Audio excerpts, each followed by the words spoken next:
Hi, everybody. As I said in the introduction, it was a bit challenging for me to decide on the topic for my today's speech because I suddenly discovered so many fascinating and intriguing avenues to explore, from colonial architecture to bridges to Lego sets for building exact replicas of famous landmarks. And I'm kind of glad that I didn't decide on colonial architecture because it appeared to be a very popular topic today. So finally, I settled on the subject of geodesic domes, those futuristic looking structures. And here is why. Not only are they interesting in and by themselves as an architectural phenomenon, but the person who popularized these structures in the US was famous, among other things, for his peculiar and very innovative use of language. Uh, this latter consideration, I thought, would present an additional unique challenge that would be appreciated by this particular audience. So, next slide, please. Yeah. And yeah, the next one. Yeah. Okay. So my topic today, as I said, is geodesic domes. When we think of a dome, we typically think about a structure that sits on top of a church or another type of building, and that is similar to the hollow upper half of a sphere. So what you see on this slide. And people have been building domes like these ones for centuries. So let us move to the next slide. Uh, Geodesic domes, the ones that I'm going to talk about today, is a relatively new invention, and it looks more like this. And I'm sure that all of you, especially those of you who have children, you're familiar with playground climbing domes. In fact, this is one of the most popular type of playground equipment, along with swings or sandboxes. Let us move to the next slide. So a geodesic dome here is shown on the right is a polyhedron divided into a set of triangles so that it approximates a hemisphere in its shape. It is essentially a network of interconnected identical triangles which form hexagons. Yeah, I can see that we already have a next slide. So, no, can you go back, please, to the planetarium? Yeah, this one. Okay. So the design was first proposed in 1926 by a German engineer whose name was Walter Bauersfeld. He worked for the Carl Zeiss optics manufacturing company. The company wanted to place a planetarium on the roof of one of its factories in the city of Jena in Germany. And in fact, that was to become the first planetarium ever built. So Bauersfeld had to come up with a structure that would meet the following requirements. First, it had to be sufficiently light because it was supposed to be placed on top of another building. Uh, Second, at the same time, it had to be quite robust and strong because it had to support the weight of the audience in the planetarium and to be able to withstand strong winds and storms. And finally, it had to be big enough to accommodate a large crowd. And so Bauersfeld designed a dome-shaped structure made of rigid triangles. These triangles distribute the structural load evenly across the dome, which makes it very strong and stable. The triangular shape also allows for efficient use of materials and minimizes the need for internal supports, such as walls or pillars. Those triangles themselves are made of lightweight materials such as metal struts or wooden beams, which are covered by fabric or glass. So these design features made the geodesic dome lightweight and spacious and strong at the same time. And finally, its round shape allowed for a nice projection surface for the planetarium's stars and planets. And after that, the geodesic domes became popular throughout Europe. They were used for a variety of specialized purposes, such as auditoriums, observatories, or greenhouses. So here on this in this photo, you can see the planetarium sitting um, on top of the factory. Okay, so now in the 50s, this structure caught the attention of an American architect named Richard Buckminster Fuller, who's also known as Bucky. Now, before I move on to his role in the history of geodesic domes, I'd like to say a few words about him. Bucky was not only an architect and engineer, he was also a writer, designer, philosopher, an inventor, and an admirer all things futuristic. He was committed to the idea of developing technology that would accomplish more with less. He wanted to improve human lives. Throughout his life, Bucky developed and patented numerous inventions and designs.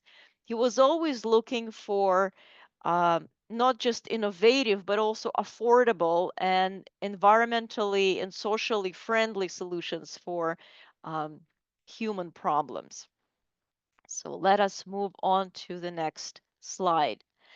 So, what is perhaps most interesting for us as interpreters? Not this one. Can you please go back to the one? Yeah, this one. Yeah. So, what is perhaps most interesting for us as interpreters, and what caught my eye in turn when I was preparing a speech for this session, is Bucky's creative and very innovative use of language. He believed that language is not only for expressing ideas, but also for shaping ideas, that language that we use shapes our world perception. And so our description of the world should be as accurate as possible. In particular, he believed that how people talk about space must be brought in line with our current knowledge and understanding of how the world works. Bucky once said that if there was one thing that he would teach young children is that the sun does not rise or set, because the words sunrise and sunset, they suggest that the earth is flat. So they're rooted, those terms are rooted in our outdated understanding of the world. So the words that he wanted to use instead were sunsight and sunclipse. The words up and down also reflect our view of the Earth as a flat surface. So Bucky believed that it would be more appropriate to use the words out and in, as an outstairs and instairs, instead of upstairs and downstairs, to reflect the fact that to reflect the object's relation to the Earth as a gravitational center. For the same reason, one should say world around and not worldwide. And in the same vein, Bucky proposed the term omnidirectional. So presumably in all directions relative to the center. Okay, so let us move on to the next slide. I hope you've all have raised to the occasion of interpreting those newly crafted words. Now let us go back to geodesic domes. I apologize, there's a typo here on the slide. Bucky was fascinated with their futuristic look, as well as structural properties. So in particular, the fact that they required relatively little construction material, which would allow to save on costs. And so Bucky's idea was that geodesic domes would offer an economical and efficient solution for the post-war housing crisis. He came up with the structural principle of transegrity, the term that he made up of two words, tensional and integrity. The term refers to the relationship and the balance within a structure between two opposing forces, tension and compression. So, tension is the force that pulls and stretches, whereas compression is the force that shortens and squeezes. So this architectural principle underlies the geodesic dome structure.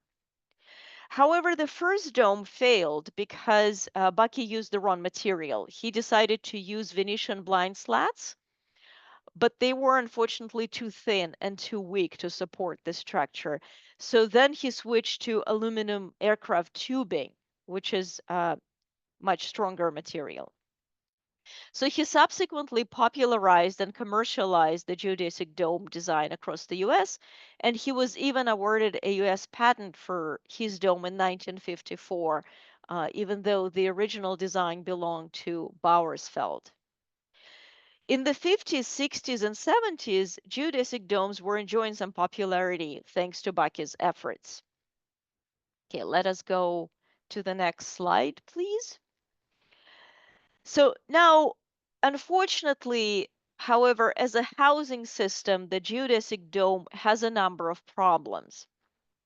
First, um, domes are typically built of plywood and strand board, which would normally come in rectangular shape. And those rectangles need to be cut down to triangles, which means there will be some material that needed to be scraped, which increase the waste. Second, whatever money one can save on construction materials, one would have to spend in other areas. The thing is that construction codes require certain elements or features to be present, and such as fire escapes, windows, electrical wiring, etc. And these features must meet certain standards. And due to the spherical shape, many of those elements become much more labor intense and expensive than in conventional buildings and houses, to the point where many contractors refuse to work with those with domes, with the spherical structures.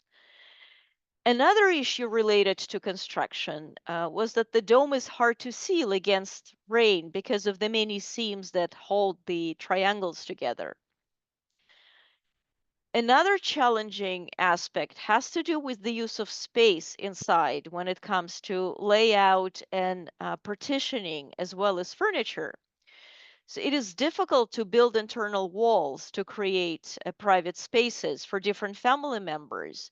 So to partition the space in such a way that sounds and smells and light do not flood the entire space at once. So you can see in this picture, for example, it looks very glamorous, it looks very pretty and inviting and spacious. But if you look at the you know the use of space and the furniture and like it's not very practical, especially if you have many family members with different lifestyles, different ages, etc.